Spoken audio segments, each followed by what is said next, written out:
పర్యాయము ఈ సమయంలో ప్రభా పరిశుద్ధమైన మీ వాక్యాన్ని మేము ఈ కృతజ్ఞత కూడికలో ధ్యానం చేసుకుంటూ ఉండగా మీరే మీ వాక్యము ద్వారా వింటున్నటువంటి మా అందరితో మాట్లాడి ప్రభా తద్వారా మీరు మహిమ పొందండి.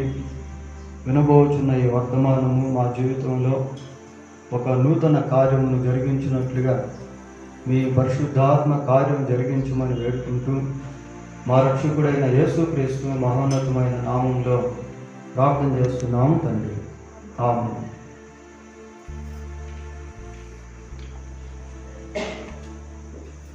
లేదా బైబిల్ గ్రంథం నుండి ఆదికాండము 6వ అధ్యాయము, ఆదికాండం 6వ అధ్యాయము 18వ వచనాన్ని చదువుకున్నాము. పిల్లలు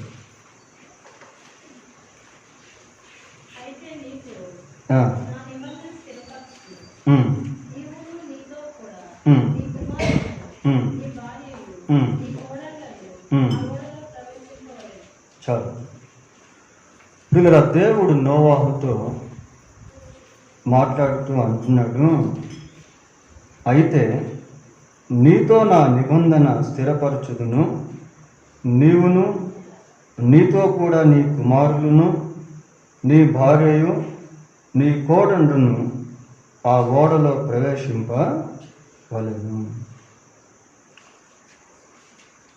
ఈ ఆదికాండం 6వ అధ్యాయాన్ని మనం గమనించినప్పుడు మరి నాటి ప్రపంచ జనాభా అప్పుడప్పుడే బాగా వృద్ధి చెందుతున్నట్టుగా మనం చూస్తాం.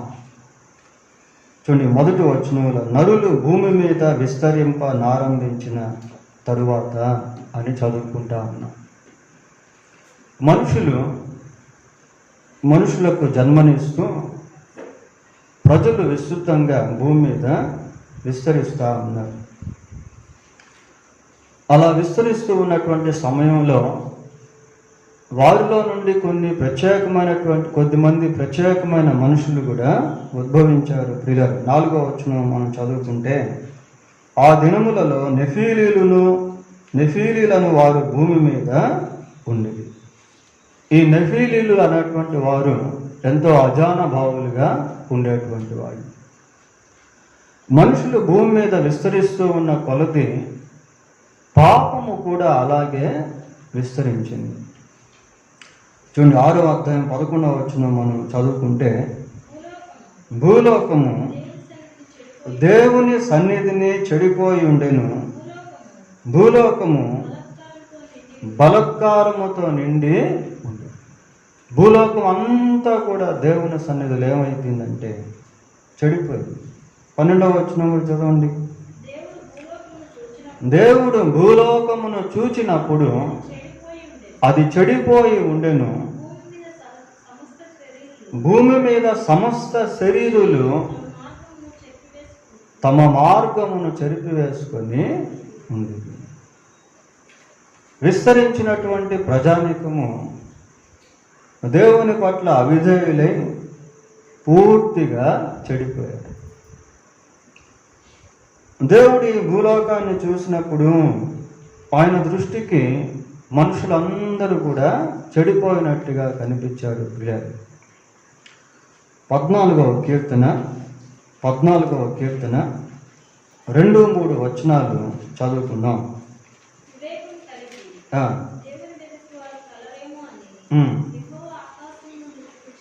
యెహోవా ఆకాశము నుండి చూచి నరులను పరిశీలించెను, వారందరూ దారి తొలగి బొత్తిగా చెడి ఉన్నారు, మేలు చేయవాడు ఎవడునూ లేడు, ఒక్కడు కూడా లేడు. On God's observation whole people or whole humanity was corrupted. ప్రియులారా, దేవుని యొక్క పరిశోధనలో మానవులంతా కూడా చెడిపోయినటువంటి వారుగా కనిపించారు. ఒక్క వ్యక్తి కూడా నీతిమంతుడిగా ఆయనకు కనబడలేదు. ప్రియులారా, ఈ 6వ అధ్యాయంలో ఉన్నటువంటి ప్రజలను దేవుడు పరిశీలించినప్పుడు దేవుడు ఎలాంటి వాడు అంటే మనుషులు ఎలాంటి వారు అనేది పరిశీలిస్తూ ఉంటాడు. God knows every human heart. ప్రతి మనిషి యొక్క హృదయము దేవునికి తెలుసు. కొన్నిసార్లు మనుషులు చూసేదానికి బాగానే కనిపిస్తూ ఉంటారు, హృదయంలో ఏముందో మనకు తెలియదు. We don't know about what they have in their hearts. చూసేదానికి ఏమో బాగానే ఉంటారు పిల్లలు. అయితే దేవుడు మనుషులను చూసినప్పుడు వారి యొక్క అంతరంగంలో ఏముందో అనేది కూడా ఆయనకు అర్థం అవుతుంది. ఆ పరిశీలనలో నోవాహును కూడా దేవుడు చూస్తే నోవాహు ఎలా కనిపించాడు చూడండి. 6వ అధ్యాయము 8వ వచనం. ఆదికాండము 6వ అధ్యాయము 8వ వచనం చదువుకుందాం ప్రియులారా. అయితే నోవాహు యెహోవా దృష్టి యందు కృప పొందిన వాడాయను. నోవాహు నీతిమంతుడును తన తరములో నిందారహితుడై ఉండేది. నోవాహు దేవునితో కూడా నడిచింది. On God's keen observation. దేవుని పరిశీలనలో నోవాహు మరి కృప పొందినటువంటి వాడిగా కనిపిస్తాను, నిందారహితుడిగా కనిపిస్తా ఉన్నాడు. పిల్లలు నిందారహితుడిగా కనిపిస్తా ఉన్నాడు. దేవునితో కూడా నడిచినటువంటి వ్యక్తిగా కనిపిస్తా ఉన్నాయి. మనం చదువుకున్నటువంటి వచనంలో మూలవాక్యంలో అంటే 6వ అధ్యాయం 18వ వచనంలో మొత్తం 8 మంది మెంబర్స్ మనకు కనబడతారు పిల్లలు. ఆ 8 మంది ఒకే కుటుంబానికి సంబంధించినటువంటి వాళ్ళు. ఈ 8 మందిలో 4 పురుషులు, 4 స్త్రీలు. ఈ 4 పురుషులకు పేర్లు కనబడతాయి. ఏం పేర్లు అవి? నోవాహు యొక్క 3 కుమారులు షేము, హాము, యాఫెతు. పోతే ఆ కుటుంబంలో ఉన్న 4 స్త్రీలకు పేర్లు కనబడవు మనకి. నోవాహు భార్య పేరేంటో బైబిల్లో రాయబడింది. నోవాహు యొక్క కోడళ్ళ పేర్లు ఏంటో బైబిల్లో మనకు మెన్షన్ చేయలేదు. నోవాహు యొక్క 3 కుమారులైన షేము, హాము, యాఫెతు వీరికి బ్యాక్గ్రౌండ్ అనేటువంటిది బైబిల్లో మనం చూస్తాం క్లియర్గా. కానీ నోవాహు యొక్క భార్య బ్యాక్గ్రౌండ్ ఏంటో మనకు తెలియదు. నోవాహు యొక్క కోడళ్ళ బ్యాక్గ్రౌండ్ ఏంటో మనకు తెలియదు. అయితే నోవాహును గురించి ఆలోచన చేసినప్పుడు 2 ప్రాముఖ్యమైనటువంటి విషయాలు మనకు జ్ఞాపకం వస్తాయి ప్రియులారా. ఏంటి అంటే, ఒకటి గాడ్ స్పీక్స్ టు నోవాహ్, రెండవది నోవాహ్ ఒబేస్ టు గాడ్. మొదటిది దేవుడు నోవాహుతో మాట్లాడేవాడు, రెండవదిగా నోవాహు దేవునికి లోబడేవాడు. ఈ 2 చాలా ఇంపార్టెంట్ పిల్లలు. ఈ 2 చాలా ఇంపార్టెంట్. నోవాహు దేవునికి లోబడుట వలన తన జీవితంలో నీతిమంతుడుగా ఉన్నాడు. నోవాహు దేవునికి లోబడుట వలన తన జీవితంలో నిందారహితుడుగా ఉన్నాడు ప్రియులారా. ఆ ఒబీడియన్స్ టు గాడ్ అనేది చాలా ప్రాముఖ్యమైనటువంటిది. మరి నోవాహు యొక్క కుటుంబంతో దేవుడు ఏ విధంగా వ్యవహరించాడు అని మనం ఆలోచన చేస్తే చూడండి, 13వ వచనం ఒకసారి చదువుకుందాం. 6వ అధ్యాయం 13వ వచనం. దేవుడు నోవాహుతో దేవుడు నోవాహుతో మాట్లాడుట ప్రారంభించాడు. నోవాహు కుటుంబానికి ఎవరు అంటే he is the head of the family. కుటుంబంలో అతను యజమానుడు. కుటుంబంలో భర్తలు యజమానులుగా ఉంటారు.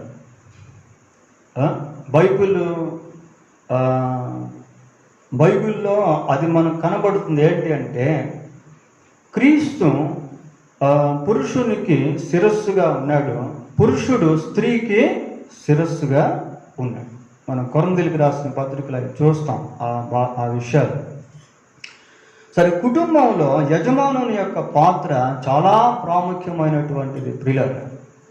యజమానుడుగా ఉండకపోయినట్లయితే ఆ కుటుంబంలో సమస్యలు అనేటువంటివి తలెత్తుతూ ఉంటాయి. బైబిల్లో మనం గమనించినప్పుడు heads of the family members, God spoke to heads of the family. దేవుడు కుటుంబ యజమానులతో మాట్లాడినట్టు మనము చూస్తాం. ఉదాహరణకి ఆదాము హవ్వ, వారిద్దరు ఒక కుటుంబం. దేవుడు ఆదాముతో మాట్లాడాడు. అలాగనే అబ్రహాము శారా, వారిద్దరు ఒక కుటుంబం. దేవుడు అబ్రహాముతో మాట్లాడి డీల్ చేసేవాడు. అలాగనే యాకోబుకు కుమారులు, వారి మనం బైబిల్లో చూస్తాం, చాలా పెద్ద సంతానం. అయితే దేవుడు యాకోబుతో మాట్లాడుతూ ఆ కుటుంబాన్ని నడిపించాడు. తర్వాత యోబు కూడా పెద్ద సంతానమే. యోబు భార్య, యోబుకి 7 మంది కుమారులు, 3 కుమార్తెలు. అయితే దేవుడు యోబుతో మాట్లాడుతూ వ్యవహరిస్తున్నట్టు బైబిల్లో మేము చూస్తాం. అలాగే దావీదు, అలాగే ఏలి, వీళ్ళందరినీ మనం గమనించినప్పుడు వాళ్ళంతా కూడా కుటుంబాలకు యజమానులుగా ఉండేవారు. దేవుడు కుటుంబ యజమానులతో మాట్లాడాడు. సరే, ఇక్కడ నోవాహుతో దేవుడు మాట్లాడుతూ 6వ అధ్యాయం 18వ వచనంలో ఏమంటున్నాడు అంటే, అయితే నీతో నా నిబంధన స్థిరపరచుదును, నీవును నీతో కూడా నీ కుమారులను నీ భార్యయు నీ కోడండ్రును ఆ ఓడలో ప్రవేశింపవలెను. దేవుని యొక్క స్పష్టమైన పదజాలం మనం కుటుంబం విషయంలో చూస్తూ ఉన్నాం ప్రియులారా. అంటే కుటుంబంలో ఎంతమంది సభ్యులు ఉన్నారో అనే దాన్ని దేవుడు ఒక్కాణించి మాట్లాడుతున్నట్టుగా ఇక్కడ మనము చూస్తాం. God knows the numbers of our family. మన కుటుంబంలో ఉన్నటువంటి సంఖ్య ఎంత అనేది దేవునికి తెలుసు ప్రియులారా. God remembers all family members. కుటుంబంలో ఉన్న వాళ్ళందరినీ కూడా దేవుడు ఇక్కడ జ్ఞాపకం చేస్తా ఉన్నాడు నోవాహుతో. ఏమని జ్ఞాపకం చేస్తున్నాడు నోవాహుతో? నీ భార్య అని చెప్తా ఉన్నాడు, నీ కుమారులు అని చెప్తా ఉన్నాడు, నీ కోడండ్రు అని చెప్తా ఉన్నాడు. God remembers all family members. కుటుంబ సభ్యులు అందరినీ కూడా దేవుడు ఇక్కడ జ్ఞాపకం చేస్తాం. In the same time God reminds all relations. అదే సమయంలో దేవుడు నోవాహుకు తన కుటుంబంలో ఎవరెవరికి ఏంటి అనేటువంటి ఆ రిలేషన్షిప్స్ని కూడా దేవుడు జ్ఞాపకం చేస్తా ఉన్నాడు పిల్లరా. అదే కదా మనకు అక్కడ కనబడేది. నీ భార్య అంటున్నాడు, నీ కుమారులు అంటున్నాడు, నీ కోడండ్రు అని అంటున్నాడు. పిల్లల కుటుంబంలో ఎవరెవరికి ఏమేమి అవుతారు అనేది తెలుసుకోవడం కూడా చాలా ఇంపార్టెంట్. ఎందుకు అంటే ఎవరెవరికి ఏమవుతారు అనేది తెలుసుకున్నప్పుడు వారి విషయంలో దేవుడు ఏర్పాటు చేసినటువంటి ఆ రిలేషన్షిప్స్ మధ్య ఆయన కొన్ని కస్టడీస్ అనేటువంటివి కూడా, రెస్పాన్సిబిలిటీస్ అనేటువంటివి కూడా ఏర్పాటు చేశారు. కుటుంబంలో ఎవరెవరికి ఏమవుతారో అనేది తెలుసుకున్నప్పుడు వాళ్ళ బాధ్యతలు అనేటువంటివి కూడా జ్ఞాపకం చేసుకోవాల్సి వస్తుంది పిల్లలు.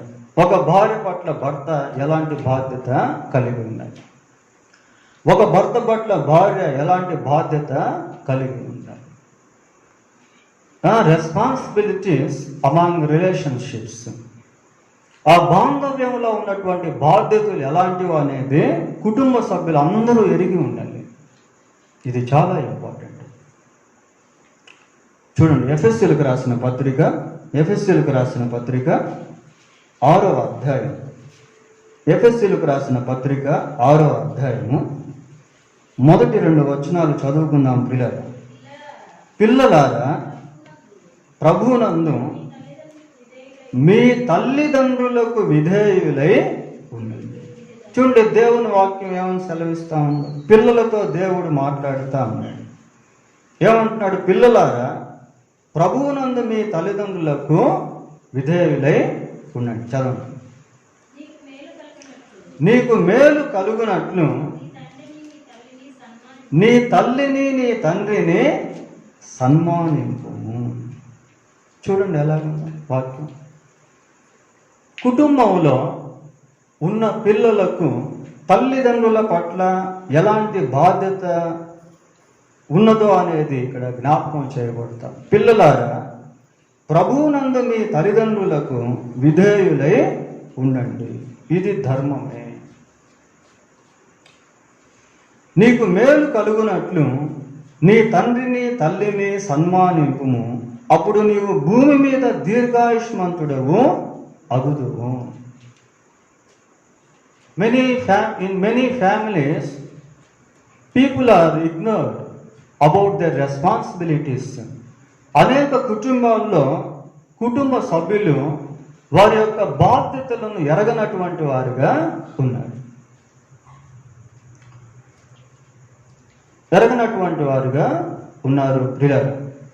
పిల్లలు ఏం చేయాలంటే తల్లిదండ్రులకు విధేయత చూపించాలి, అది వారికి మేలు కలుగుతుంది. తల్లిదండ్రులను సన్మానించినప్పుడు, వారిని గౌరవించినప్పుడు, వారికి లోబడినప్పుడు they will be given the long life, వారు దీర్ఘాయుష్మంతులుగా మారుతారు.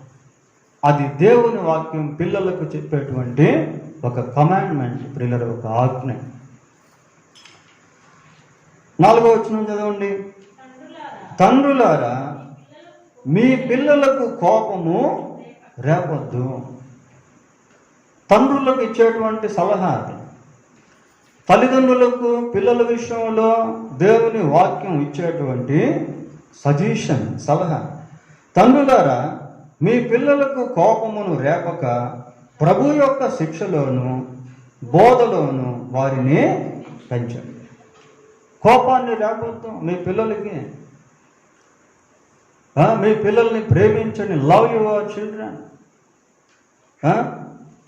మీ పిల్లలకు కోపం రేపక ప్రభు యొక్క శిక్షలోను బోధలోను వారిని పెంచండి. కోపం రేపొద్దు అని అంటే అన్ని విషయాల్లో కాంప్రమైజ్ అవ్వమని కాదు. కొడుకు తాగుతూ ఉంటే, కూతురు అల్లరి చిల్లరిగా తిరుగుతూ ఉంటే అక్కడ వాళ్ళని గద్దించొద్దు అని కాదు ప్రియులారా. You have to rebuke them when they are going in side track, misled, when they are misled. వాళ్ళు తప్పిపోయినప్పుడు నువ్వు వాళ్ళని గద్దించాలి, కోప్పడాలి. ఆ కోపం న్యాయయుక్తమైనటువంటిదిగా ఉండాలి. వాళ్ళని క్రమశిక్షణలో పెంచాలి అన్నట్టు ఇక్కడ మనము చూస్తూ ఉన్నాము ప్రియులారా. అదే సమయంలో 5వ అధ్యాయం 22వ వచనం చూడండి. ఎఫెసీ పత్రిక 5వ అధ్యాయం 22వ వచనం.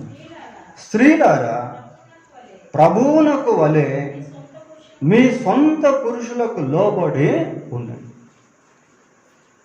ఒక భార్యగా నీవు నీ కుటుంబ జీవితంలో నీ భర్తకు లోబడేటువంటి వ్యక్తివిగా ఉండాలి. నీవు ఎప్పుడైతే నీ భర్తకు లోబడేటువంటి వ్యక్తివిగా ఉంటావో అక్కడ నీవు దేవుని యొక్క ఆజ్ఞను నెరవేర్చేటువంటి స్త్రీగా ఉంటావు. దేవుని ఆజ్ఞ ఒక స్త్రీ నెరవేరుస్తున్నప్పుడు ఆ కుటుంబంలో సమాధానం అనేది ఉంటుంది, ఆ కుటుంబంలో సంతోషం అనేటువంటిది ఉంటుంది, ఆ కుటుంబంలో ప్రేమ అనేటువంటిది స్థిరత్వాన్ని కలిగి ఉంటుంది ప్రియులారా.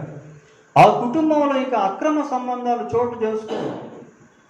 ఆ కుటుంబంలో దుష్టునికి ఇక ఎటువంటి అవకాశం, అధికారం అనేటువంటిది ఉండదు ప్రియులారా. అలాగే పురుషునికి కూడా ఏమని చెప్పబడింది? 25వ వచనం చదవండి. 5:20. పురుషులారా, మీరును మీ భార్యలను ప్రేమించండి. This is God's family, this is godly family. ఇది దైవిక సంబంధమైనటువంటి కుటుంబం. పురుషులారా, మీరు కూడా ఏం చేయాలి? మీ భార్యలను ప్రేమించండి. చూసారా రెస్పాన్సిబిలిటీస్ అనేవి రిలేషన్షిప్స్ మధ్య ఎలాగ ఉంటాయో, ఎలాగ పెట్టాడో దేవుడు. పిల్లలేమో తల్లిదండ్రులకు లోపడాలి, తల్లిదండ్రులేమో పిల్లల్ని క్రమశిక్షణలో పెంచుకోవాలి, భార్య భర్తకు లోపడాలి, భర్త భార్యను ప్రేమించాలి.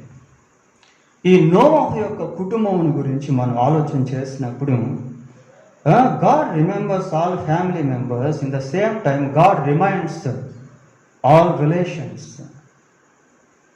దేవుడు ఆ కుటుంబం అంతా జ్ఞాపకం చేసుకుంటూ ఆ కుటుంబంలో ఎవరికి ఎవరు అనేటువంటిది కూడా జ్ఞాపకాన్ని చేస్తా ఉన్నాడు.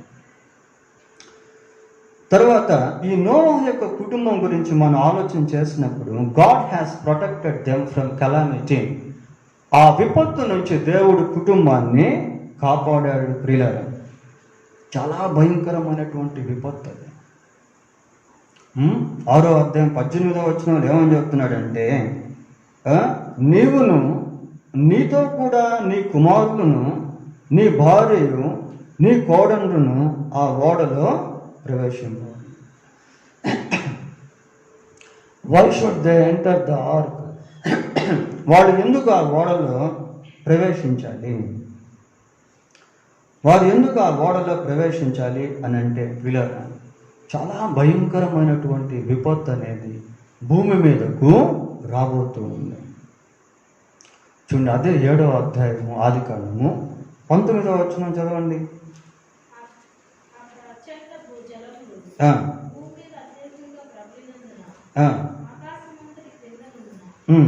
అమ్మ ఒక్క నిమిషం, దానికి ముందు 17 చదవండి. 17 చదవండి. జల ప్రళయము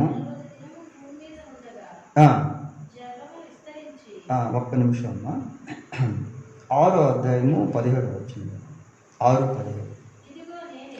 ఇదిగో నేనే జీవవాయువు గల సమస్త శరీరులను ఆకాశము క్రింద ఉండకుండా నాశనము చేయుటకు భూమి మీదకి జల ప్రవాహమును రప్పించుచున్నాను.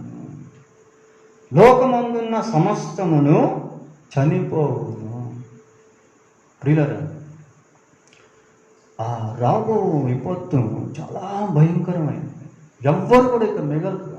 ఎందుకంటే అటువంటి జల ప్రళయాన్ని దేవుడు భూమి మీదకు పంపించబోతూ ఉన్నాడు. మనుషులంతా చెడిపోయారు, అందరూ దారి తొలగిపోయారు, ఎవరిష్టం వచ్చినట్టు వాళ్ళు జీవిస్తూ ఉన్నారు. ఎవరు కూడా దేవునికి లోబడటం లేదు, ఎవరికి కూడా దేవుని భయం అనేది లేదు. So God wants to destroy the whole earth, all humanity. మానవాడిని అంతటిని కూడా దేవుడు మరి నాశనం చేయబోతూ ఉన్నాడు. పిల్లలు, అంత భయంకరమైనటువంటి విపత్తు. ఇప్పుడు చదవండమ్మా, 7వ అధ్యాయం 19వ వచనం. ఆ ప్రచండ జలములు భూమి మీద అత్యధికముగా ప్రబలినందున ఆకాశమంతటి క్రిందనున్న గొప్ప పర్వతములన్నీ కూడా మునిగిపోయాయి. పర్వతాల్లోకెల్లా పెద్ద పర్వతం ఏది? ఎవరెస్ట్. అలాంటి పర్వతాలు కూడా మునిగిపోయినాయి. చదవండి.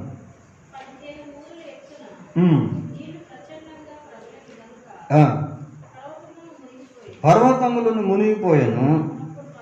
అప్పుడు పక్షులేమి, పశువులేమి, మృగములేమి, భూమి మీద ప్రాకు పురుగులేమి, భూమి మీద సంచరించు సమస్త శరీరులేమి, సమస్త నరులేమి అందరూ చనిపోయారు. ఆనాటి ప్రపంచ మానవులంతా కూడా ఆ జల ప్రళయంలో జల సమాధి అయిపోయారు. పిల్లలు, వీళ్ళు మాత్రమే సేవ అయ్యారు. ఈ కుటుంబం మాత్రమే దేవుని చేత కాపాడబడినారు. తర్వాత ఈ కుటుంబం గురించి మనం ఆలోచన చేసినప్పుడు దేవుడు ఆ కుటుంబాన్ని ఆశీర్వదించాడు. చూడండి, 9వ అధ్యాయం 1వ వచనం. 9వ అధ్యాయం 1వ వచనం.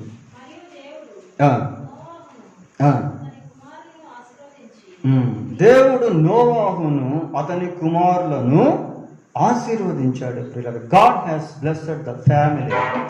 ఆ కుటుంబాన్ని దేవుడు ఆశీర్వదించాడు. ఆశీర్వదించి ఆ కింద వచనాల్లో దేవుడు వారికి కొన్ని విధులను గురించి, వాళ్ళు ఏం చేయాలనేటువంటి దాని గురించి కూడా తెలియచేశాడు ప్రియులారా. ఆ కింద మనం చదువుకుంటే వాళ్ళు ఏం చేయాలనేటువంటి కొన్ని ఇన్స్ట్రక్షన్స్, ఆదేశాలను దేవుడు ఆ కుటుంబానికి అనుగ్రహించాడు. అంతేకాకుండా ఆ కుటుంబంతో దేవుడు ఒక నిబంధనను చేశాడు. ఆ కుటుంబంతో ఒక నిబంధనను దేవుడు చేశాడు ప్రియులారా. దేవుడు ఆనాడు చేసిన ఆ నిబంధన ఈ రోజు వరకు కూడా అలాగే నిలిచి ఉంది. God made A covenant with the family. ఆ కుటుంబంతో దేవుడు ఒక ప్రత్యేకమైనటువంటి నిబంధన చేశాడు. ఏంటి ఆ నిబంధన అంటే, చూడండి, అదే 9వ అధ్యాయం 8వ వచనం చదవండి.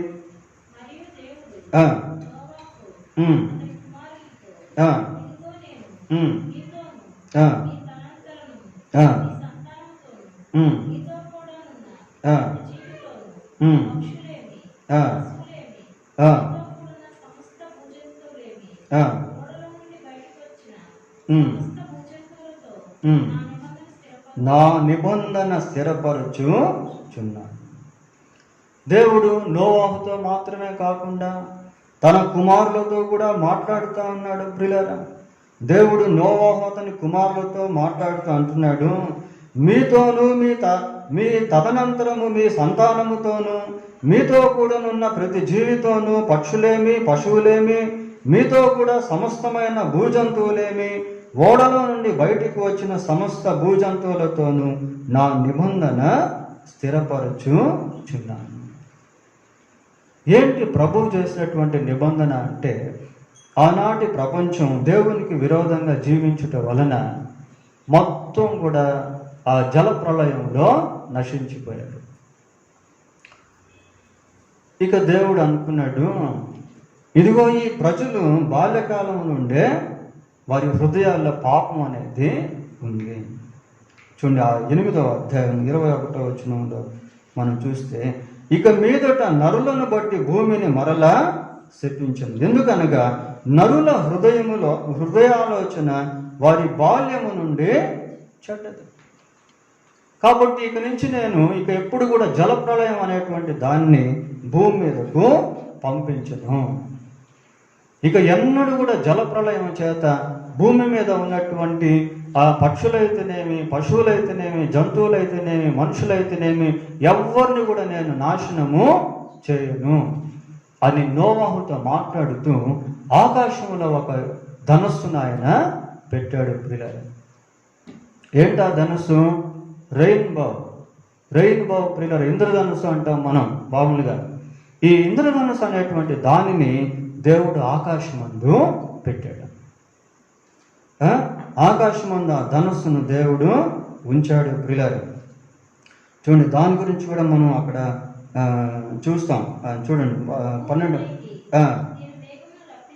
భూమిపైకి నేను మేఘమును రప్పించినప్పుడు ఆ ధనుస్సు మేఘములో కనపడు. 7 కలర్స్ ఉంటాయి, దానికి 7 రంగులు ఉంటాయి ప్రియులారా. ఆ 7 రంగుల గల ధనస్సును అప్పుడు దేవుడు ఆకాశంలో పెట్టాడు. ఇప్పుడు కూడా మనం చూస్తూ ఉంటాం, అప్పుడప్పుడు కొంచెం వాతావరణం మారినప్పుడు వర్షం వచ్చేటువంటి సూచన కనబడుతున్నటువంటి సమయంలో ఆ రెయిన్బో అనేటువంటిది మనకు కనబడుతూ ఉంటుంది ప్రియులారా. అది అప్పుడు దేవుడు పెట్టాడు, అంతకుముందు అది లేదు. నోవాహుతో దేవుడు నిబంధన చేస్తూ ఇక ఎన్నడూ కూడా ఈ భూమిని జలప్రళయం చేత నేను నశింపచేయను అని దేవుడు నోవాహుతో ఒక నిబంధన చేసి తన ధనస్సును ఆకాశమందు ఉంచాడు ప్రియులారా. తన ధనస్సును ఆకాశమందు ఉంచాడు. చూడండి, 16వ వచనం కూడా చదువుకుందాం. 9వ అధ్యాయం 16వ వచనం. ఆ ధనస్సు మేఘములో నుండును, నేను దాన్ని చూచి దేవునికిని భూమి మీదనున్న సమస్త శరీరులలో ప్రాణము గల ప్రతి దానిని మధ్యనున్న నిత్య నిబంధనను జ్ఞాపకము చేసుకుంటాను. మరియు దేవుడు నాకును భూమి మీదనున్న సమస్త శరీరులకును మధ్య నేను స్థిరపరిచిన నిబంధనకు గుర్తు ఇదే. ఆ రెయిన్బోనే దేవుడు ఒక ఇండికేషన్గా, ఒక గుర్తుగా ఏర్పాటు చేశాడు పిల్లలు. ఇప్పుడు అర్థమైంది అసలు ఇంద్రధనుసు అంటే ఏంటో, రెయిన్బో అంటే ఏంటో, అది అసలు ఎప్పటి నుంచి ఉందో, అది ఎందుకు ఉందో. ప్రియులారా, when we read the Bible, we can understand almost everything that is happening on the earth, that is going to be happen on the earth. ప్రియులారా, మనం బైబిల్ చదువుతా ఉన్నటువంటి సమయంలో అన్ని విషయాలు కూడా మనకు అర్థం అవుతాయి. సైన్స్గా అర్థం కానటువంటి విషయాలు సహితం బైబిల్ చదువుతూ ఉన్నప్పుడు అర్థం అవుతుంది. భవిష్యత్తులో ఏం జరగబోతుంది అన్నటువంటి విషయాలు బైబిల్ చదువుతూ ఉన్నప్పుడు మనకు అర్థం అవుతుంది. త్రికాలంలో ఉన్నటువంటి విషయాలు బైబిల్ గ్రంథంలో దేవుడు రాయించాడు. ప్రియులారా, that is the history of rainbow. అదే ధనుసు యొక్క చరిత్ర. సరే, ఈ నోవహు యొక్క కుటుంబం గురించి మనం అనేక విషయాలు ధ్యానం చేస్తూ ఉన్నాం. ప్రియులారా, ఈ నోవహు యొక్క కుటుంబం గురించి ఆలోచన చేసినప్పుడు they were build as a family together. వాళ్ళు ఒక కుటుంబంగా వాళ్ళ కుటుంబ జీవితాన్ని కట్టుకున్నారు. ఇది చాలా ఇంపార్టెంట్. దేవుడు నీకు, నాకు, మనందరికీ కొన్ని కుటుంబాలు అనేటువంటివి ఇచ్చాడు. We have to build our family life together. కుటుంబం ఎప్పుడు కట్టబడుతుందంటే, కుటుంబంలో ఎవరెవరు ఎటువంటి బాధ్యత ఎవరెవరి పట్ల కలిగి ఉన్నారో దాన్ని చక్కగా నిర్వహిస్తూ ఉన్నప్పుడు ఆ కుటుంబము కట్టబడుతుంది. ఆ కుటుంబంలో ఇంకా ఘర్షణలు అనేటువంటివి ఉండవు, వివాదాలు అనేటువంటివి ఉండవు. We have to build our family as per the word of God, according to the word of God. దేవుని వాక్య ప్రకారం మన కుటుంబ జీవితాన్ని కట్టుకోవాలి. ఇంకా వాళ్ళ గురించి ఆలోచన చేస్తే దే లివ్ టుగెదర్. వారు కలిసి జీవించారు వాళ్ళు. అది కూడా మనం అక్కడ చూస్తాం పిల్లలు. ఇంకా they obey to God together. వాళ్ళు కలిసి దేవుని పట్ల విధేయత చూపించారు. వాళ్ళందరూ కూడా ఏం చేశారు? ఆ ఓడలోనికి ప్రవేశించారు. మరి నోవాహు యొక్క భార్య తల్లిదండ్రులు ఏమయ్యారు? నోవాహు యొక్క కోడళ్ళు 3 ఉన్నారు కదా, ఆ 3 కోడళ్ళకు సంబంధించినటువంటి రక్త సంబంధికులు ఎవరైనా ఉన్నారా? వాళ్ళ తల్లిదండ్రులు ఎవరు? వాళ్ళు ఏమయ్యారు? పిల్లలు వాళ్ళంతా కూడా జల సమాధిలో నశించిపోయారు. అయితే ఈ కుటుంబం మాత్రం they obey to God together. వారు కలిసి దేవునికి విధేయత చూపించారు. దాని గురించి మళ్ళీ మనము చూస్తాం పిల్లలు. Moreover they indulge God's power together. దేవుని యొక్క శక్తిని వారు కలిసి అనుభవించారు. They were protected by God together. వారు దేవుని ద్వారా కుటుంబం అంతా కలిసి కాపాడబడ్డారు పిల్లలు. అంతేకాకుండా దే హ్యాడ్ ఎ యూనిటీ.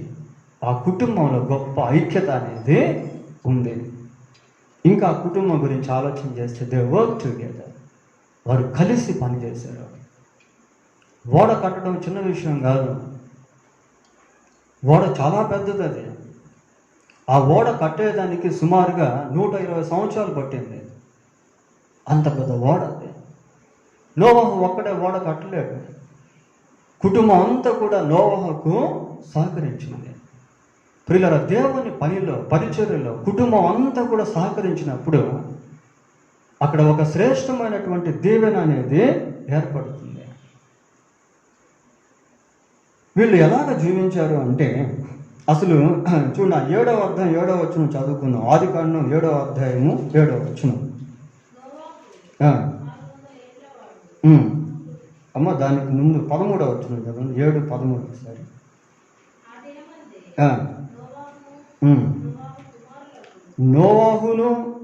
నోవాహు కుమారులను షేము, హాము, యాపెతు, నోవాహు భార్యయు వారితో కూడా అతని 3 కోడళ్ళను ఆ ఓడలో ప్రవేశించింది.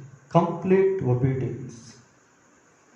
కుటుంబం అంతా కూడా ప్రియులారా 8 మంది ఉన్నారు కుటుంబంలో. 8 మంది కూడా ఓడలో ప్రవేశించారు. ఒక విషయం చెప్పాలి అంటే, ఆ ఓడలో ఇంకా చాలా స్థలం ఉంది. కేవలం ఆ ఓడ 8 మంది కోసమే కాదు కట్టింది.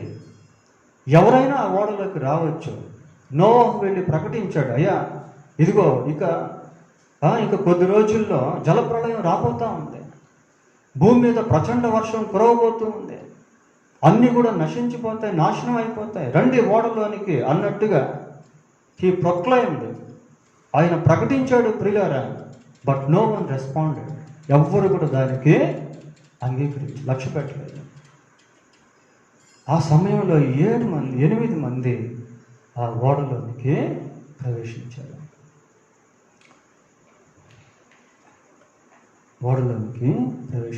కొద్దిమంది ఏమంటారంటే దాన్ని రక్షణ ఓడ అని కూడా అంటారు. పేతురు రాసిన పత్రికలో మనం ఏం చూస్తామంటే, వారు రక్షణ పొందిరి అన్నట్టుగా, రక్షణ పొందిన వారు అన్నట్టుగా పేతురు రాసిన పత్రికలో మనకు కనబడుతుంది పిల్లలు. ఆ 8 మంది మరి రక్షింపబడిరి అన్నట్టుగా మనము చూస్తాం. రక్షణ అనేది చాలా ఇంపార్టెంట్. యేసుక్రీస్తు ప్రభు మన పాపముల కొరకు సిలువలో తన రక్తాన్ని చిందించి, ఆ రక్తము ద్వారా లోకంలో ఉన్న సమస్త మానవులకు ఆయన విమోచనం అనుగ్రహించాడు, పాపక్షమాపణ అనుగ్రహించాడు. ప్రియులారా, ఎవరైతే యేసుక్రీస్తునందు విశ్వాసం ఉంచుతారో వాళ్ళు మరణించిన తర్వాత నిత్య నరకమును తప్పించుకుంటారు, దేవుని యొక్క రాజ్యంలోనికి ప్రవేశిస్తారు. సరే, వీరు మరి కుటుంబం అంతా కూడా విధేయత కలిగి ఆ ఓడలోనికి ప్రవేశించారు. అసలు ఎందుకు వాళ్ళు ఓడలోనికి ప్రవేశించారు? చదవండి 7వ వచనం. ఇప్పుడు 7వ అధ్యాయం 7వ వచనం.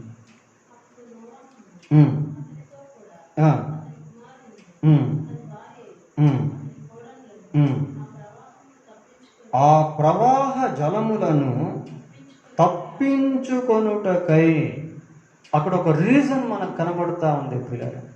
ఎందుకు వాళ్ళు ఓడలో ప్రవేశించారు అని అంటే, ఆ ప్రవాహ జలములను తప్పించుకొనుటకై. ముందుగానే ప్రికాషన్ వచ్చేసింది. ఇక జలప్రళయం రాబోతుంది అని ముందుగానే తెలియపరచబడింది. అనేక మంది దాని గురించి విన్నారు కానీ లక్ష్య పెట్టలేదు ప్రియులారా. ఏముందిలే ఇదే అనుకున్నారు, వచ్చినప్పుడు చూస్తాంలే అనుకొని ఉంటారు. హీజ్ ఎ మ్యాడ్ ఫెలో అని కూడా అనుకొని ఉంటారు. నోవాహుని పిచ్చి పట్టినట్టుంది, ఇతనికి వర్షం అంటున్నాడు, జలప్రళయం అంటున్నాడు, ఇంత పెద్ద ఓడ కడతా ఉన్నాడు అని కొన్నిసార్లు అపహాస్యం కూడా చేసి ఉండవచ్చు ప్రియులారా.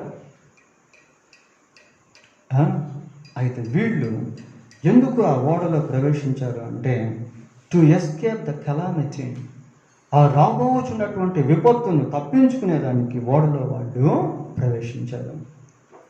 8వ అధ్యాయం 18వ వచనం ఒకసారి చూడండి. 8వ అధ్యాయం 18వ వచనం. ఇంక మనం ముగించుకుందాం. నోవాహును అతనితో కూడా అతని కుమారులను అతని భార్యను అతని కోడలను బయటకు ఓడలోనికి ప్రవేశించినటువంటి వారు బయటకు వచ్చారు. పిల్లలు వాళ్ళు ఓడలోనికి ప్రవేశించేటువంటి సమయంలో ఒక గొప్ప అద్భుతాన్ని వాళ్ళు చూశారు. ఏంటి అద్భుతం అంటే, వాళ్ళు 8 మంది ఓడలోనికి ప్రవేశించిన తర్వాత ఆ ఓడలోనికి జతలుగా పశువులు, పక్షులు, జంతువులు, పురుగులు వాటికై అవే రావడం వాళ్ళు చూశారు. అది గొప్ప అద్భుతం ప్రియులారా. కాబట్టి మన గృహానికి కానీ లేకపోతే ఈ ప్రాంతానికి కానీ అలా రాగలవా? దేవుని యొక్క ఆజ్ఞ ప్రకారం అవన్నీ కూడా ఆ రీతిగా వచ్చాయి. 6వ అధ్యాయం 20వ వచనం చూడండి. 6వ అధ్యాయం 20వ వచనం.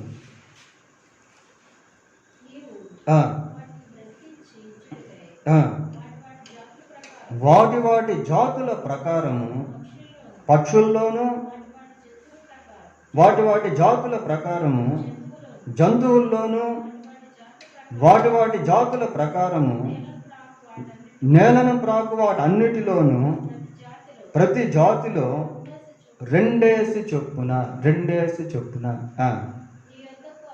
నీ యొద్దకు అవే వస్తాయి. నువ్వేం తీసుకురావాల్సిన పని లేదు, అవే వస్తాయి. That is the greatest miracle of God. అది దేవుని యొక్క గొప్ప అద్భుతము ప్రియుల. వాటికై అవే ఓడలోనికి వచ్చాయి. మనుషులు రావడం లే. పక్షులు వస్తూ ఉన్నాయి, పురుగులు వస్తూ ఉన్నాయి, జంతువులు వస్తూ ఉన్నాయి, కానీ మనుషులు మాత్రము రావటం లేదు. మనిషి యొక్క హృదయం చాలా కఠినంగా ఉంటుంది ప్రియులారా. దేవుని చేత సృష్టింపబడినటువంటి వ్యక్తి, దేవుని ద్వారా పోషించబడుతున్నటువంటి వ్యక్తి, దేవుని ద్వారా కాపాడబడుతున్నటువంటి వ్యక్తి దేవుని పైన తిరుగుబాటు చేసే వ్యక్తిగా మారాడు. That is the nature of Adam. అది ఆదాము యొక్క ప్రాచీన స్వభావము ప్రియుల. మనుషులు రావటం అయ్యే వచ్చేసాయి. నోవహు యొక్క భార్య, 3 కుమారులు, 3 కోడళ్ళు ఓడలోనికి ప్రవేశించారు. వారు ఓడలోనికి ప్రవేశించిన తర్వాత ఆ ఓడలో ఎన్ని రోజులు వాళ్ళు ఉన్నారు అని అంటే, జలప్రళయం ఎన్ని రోజులు వచ్చింది? 40 రోజులు ప్రచండమైనటువంటి వర్షం కురిసింది, రాత్రి మగళ్ళు ప్రియులారా.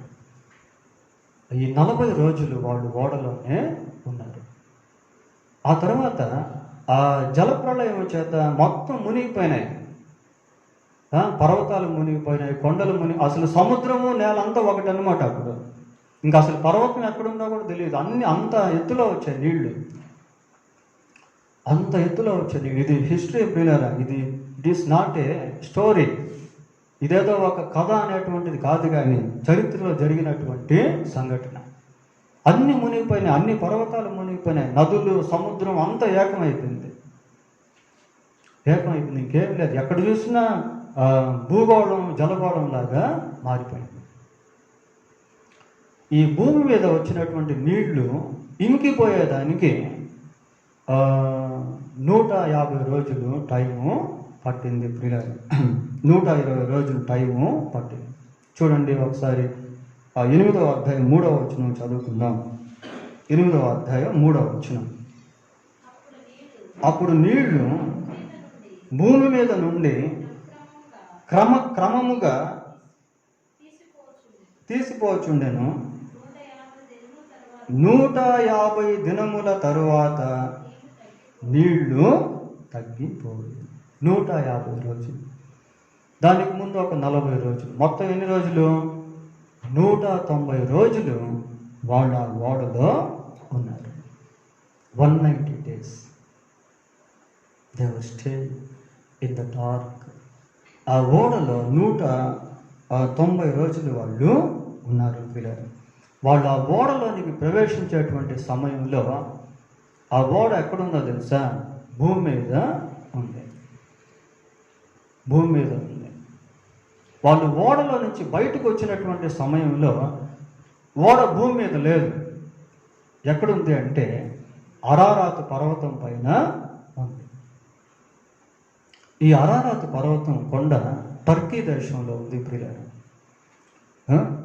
ఓడ అరారాతు పర్వతం మీదకు వచ్చేసింది. అది కూడా మనం అక్కడే చూస్తాం. 8వ అధ్యాయం 4వ వచనం చూడండి.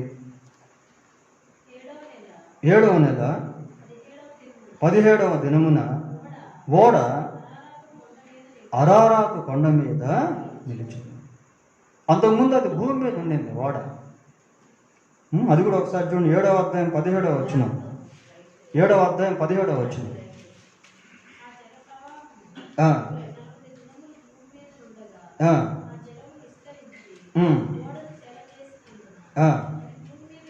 అది భూమి మీద నుండి పైకి లేచింది.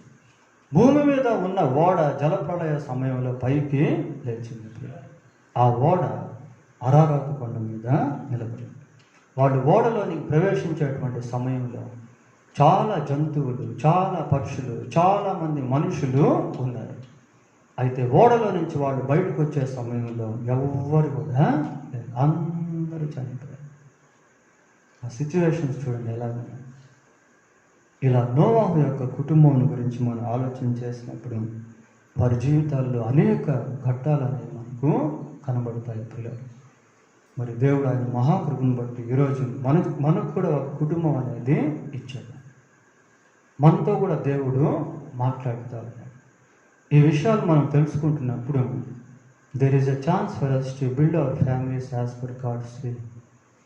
దేవుని వాక్య ప్రకారం మన కుటుంబాలను కట్టుకునేదానికి ఈ గొప్ప అవకాశాలుగా మనకు ఉంటాయి ప్రియులారా. దేవుడు తన వాక్యాన్ని దీవించునుగాక. ప్రార్థన చేసుకుందాం. ప్రార్థన.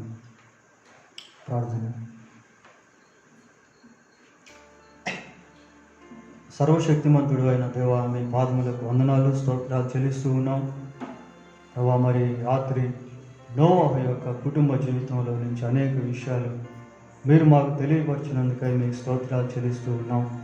భూమి మీద సజీవంగా ఉన్నటువంటి మేము కూడా ఆయన కుటుంబాలను కలిగి ఉంటుండగా, కుటుంబాల్లో ఎవరెవరు ఎటువంటి బాధ్యత ఎవరెవరి పట్ల ఏ విధంగా నిర్వహించాలో దాన్ని మేము నిర్వహించినట్లుగా సహాయం చేయండి. మీ వాక్యంతో మా కుటుంబాలు కట్టబొట్టు కృపదయ చేయండి నాయన. భయంకరమైనటువంటి విపత్తులను గురించి, రాబో ఆ నిత్య నరకమును గురించి మీరు ముందుగానే హెచ్చరిస్తూ ఉంటుండగా, ఈ దినాల్లో ప్రభా వాటిని తప్పించుకొనుటకు వాక్యం వినేటువంటి ప్రతి ఒక్కరూ సిద్ధపడినట్లు మీరే కనికరించి సహాయం చేయమని వేడుకుంటూ మా ప్రభు అయిన యేసుక్రీస్తు మహిమగల నామములో ప్రార్థన చేస్తున్నాము తండ్రి.